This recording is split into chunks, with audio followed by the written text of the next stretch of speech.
হ্যাঁ, জায়েদ খান যেটা সত্যি কথা, একদম আজকে ওপেনলি বলি, যদি আমি সিঙ্গেল থাকতাম আর যদি মানে জায়েদ খান যদি রাজি থাকতো বা জায়েদ খান ওরকম মাইন্ডের হতো যদি, তাহলে কিন্তু প্রেম করলেও জায়েদ খানের সাথে সিরিয়াসলিই করতাম, বিয়েও করতে চাইতাম। বাট যেহেতু আমি ম্যারিড পারসন এবং আমি এই বিষয়ে খুব অনেস্ট, আর জায়েদ খান তো এই বিষয়ে টোটালি মানে পছন্দই করে না, বিয়ে শাদী বা প্রেমের মধ্যে সে নাই।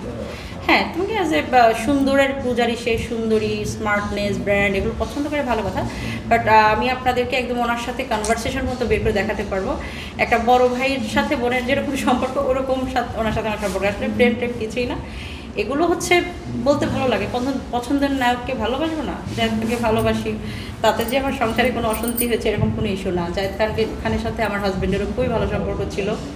এবং একটা ভিডিওতে আপনারা দেখবেন যে আমি ফুল নিয়ে গিয়ে জায়েদ খানকে দিলাম, তখন সাথে আমার হাজব্যান্ড ছিলেন। হ্যাঁ, উনি সাথেই ছিলেন।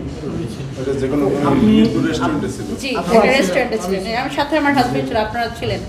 তো এটাই।